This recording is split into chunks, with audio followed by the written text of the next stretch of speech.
The MCU has seen its fair share of death over the course of its many films, with many characters uttering dramatic final words packed with thematic meaning. These are the last words of every fallen MCU hero and villain, starting with the most memorable.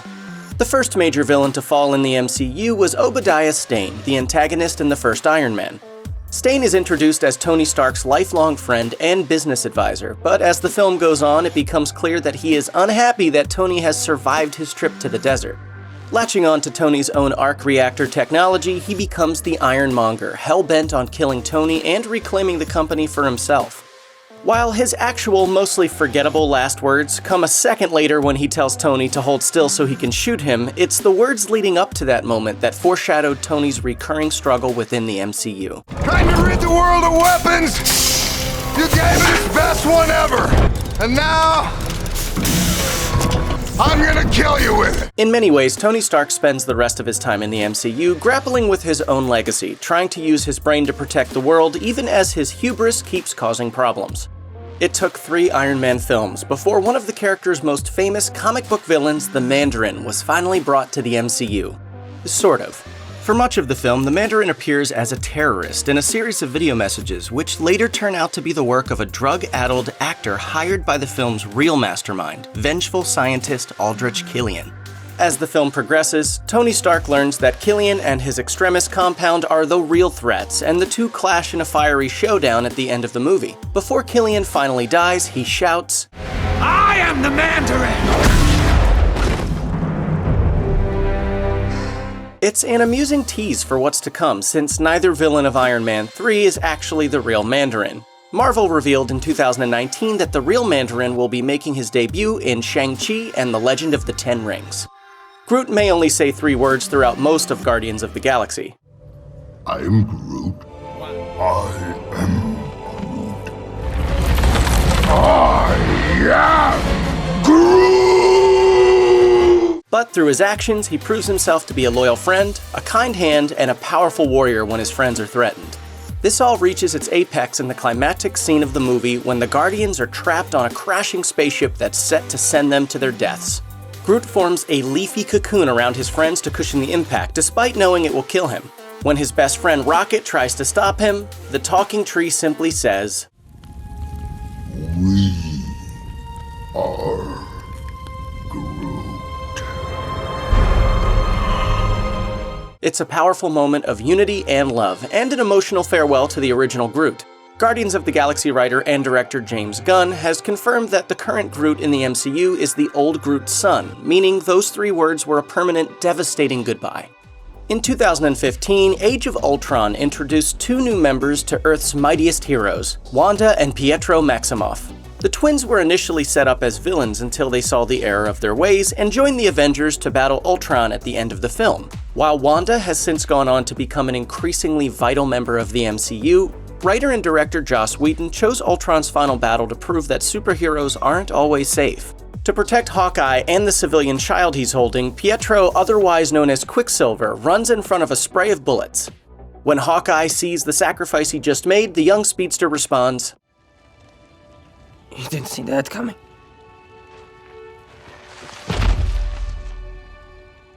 It's both an echo of the character's earlier boastful line and a nod to the audience who really didn't see that coming.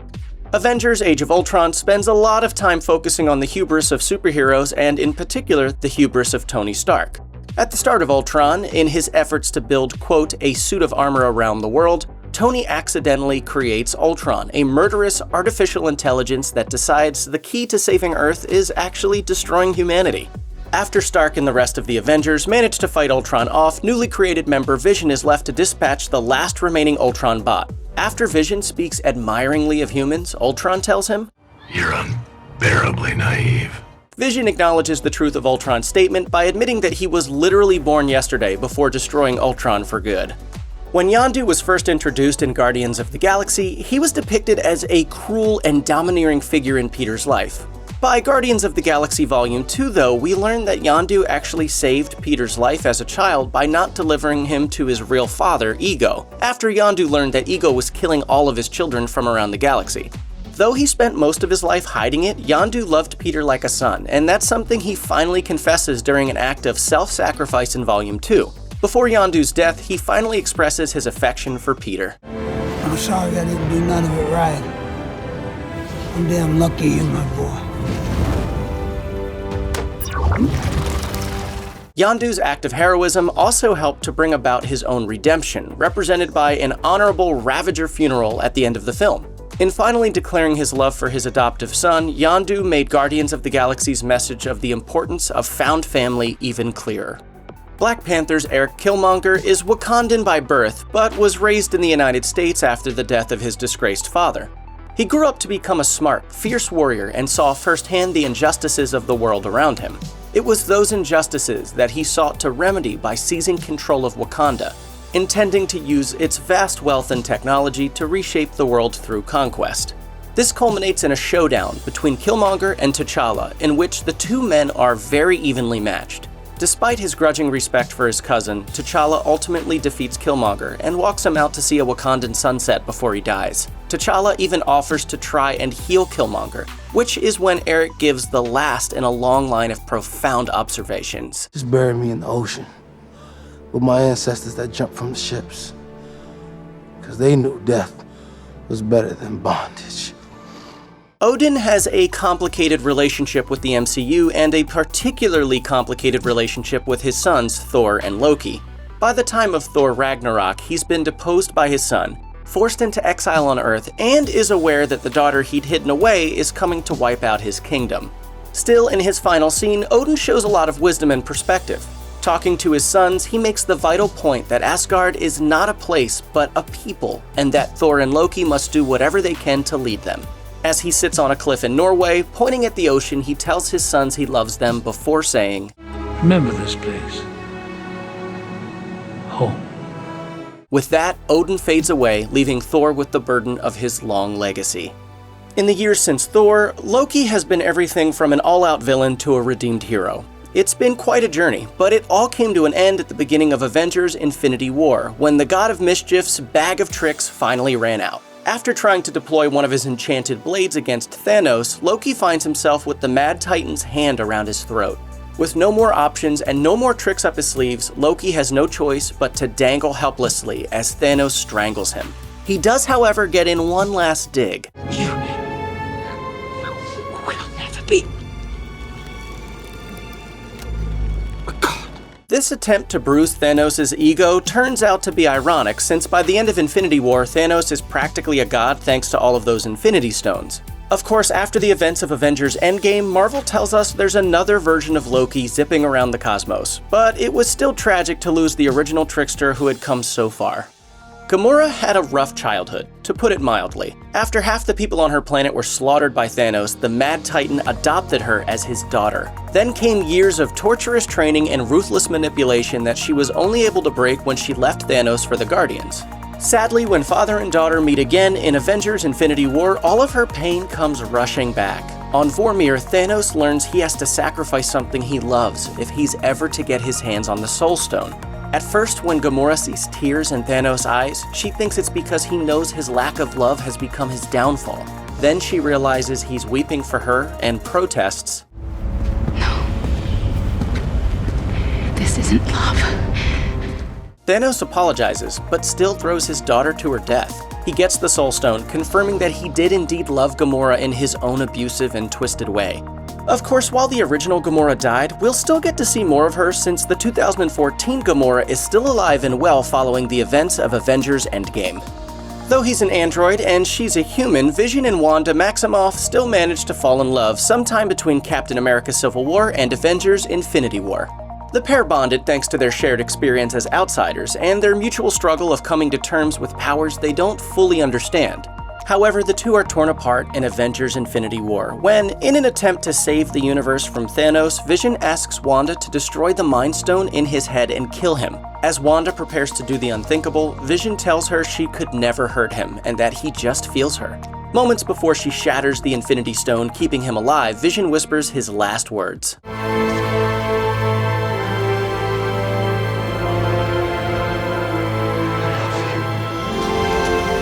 Not only is Vision willing to die, but he is willing to absolve and reassure Wanda as he goes. He doesn't blame her. In fact, he's grateful for her. Original Avenger Natasha Romanoff has always been a woman looking for redemption. As she put it, I got red in my ledger. I'd like to wipe it out. when she is sent to Vormir in Avengers Endgame, she finally sees the opportunity to wipe out that red once and for all, offering to sacrifice herself so that the Avengers can claim the Soul Stone. The only problem? Natasha's best friend Clint Barton also has some sins to atone for, and the two end up battling for who will make the ultimate sacrifice. As Clint makes a last-ditch effort to save Natasha, she asks him to let her go, assuring him, It's Natasha may be the first of the original 6 to die, but it's on her terms, and with a clear ledger. Avengers Endgame mostly focuses on the surviving members of the team traveling through time to steal the Infinity Stones in an effort to undo what happened in Infinity War. By the final act of the film, the Avengers have successfully reversed Thanos' snap, but find themselves battling a 2014 version of Thanos who traveled to the future. For a moment towards the end of the battle, it seems Thanos has won yet again, and he declares, I am inevitable.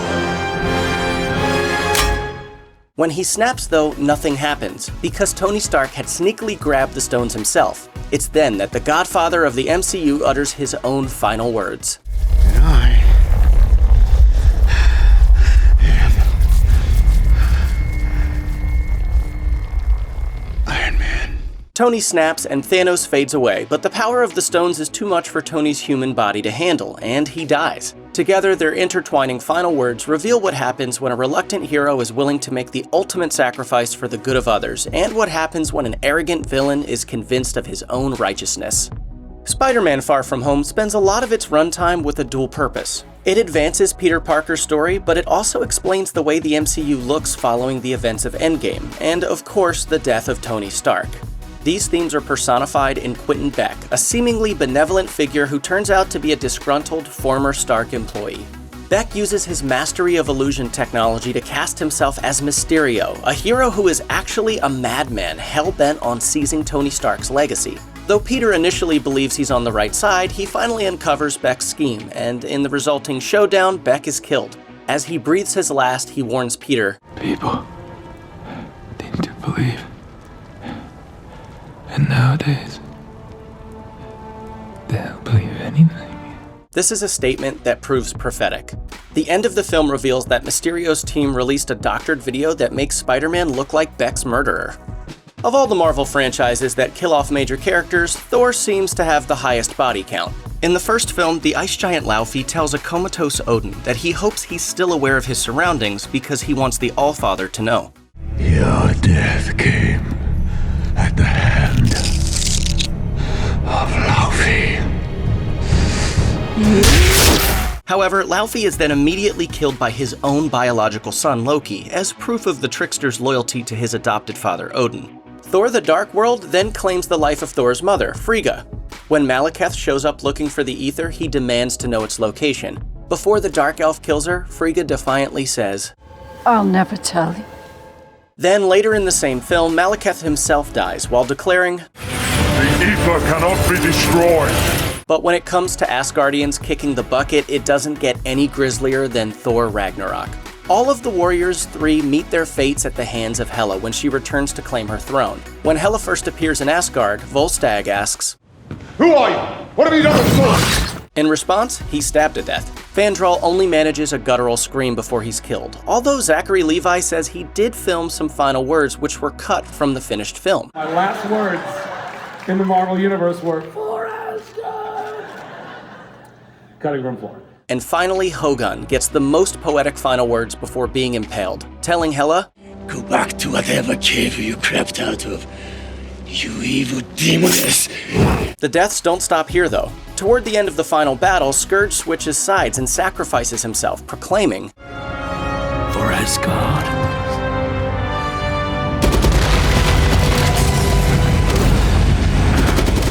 As for Hela, when she realizes Loki has resurrected Surtur, her last word is a stunned no. Lastly, in Avengers: Infinity War, Thor's best friend Heimdall is killed for activating the Bifrost, sending the Hulk to Earth with his final words. Forefathers, let the dark magic flow through me one last time. While Steve Rogers and Bucky Barnes both managed to survive decades after the world thought them dead, the villains of the Captain America franchise haven't been so lucky. In Captain America: The Winter Soldier, Steve discovers that former Hydra operative Arnim Zola is still around as a living computer. Before he's destroyed by a SHIELD missile, Zola tells Steve, "We are both of us out of time."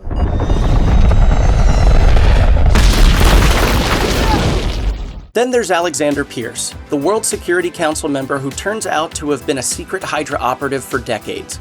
As he dies after being defeated by Steve and Nick Fury, he declares, Hail, Hydra. Later in Captain America: Civil War, before the Hydra traitor Brock Rumlow detonates the bomb that kills him, he taunts Steve by bringing up Bucky, telling him that Bucky said, Please tell Rogers, when you gotta go, you gotta go. And you're coming with me. At the end of Iron Man 2, as Ivan Vanko detonates the army of drones around him, the Russian villain looks at Tony Stark and simply says, You lose.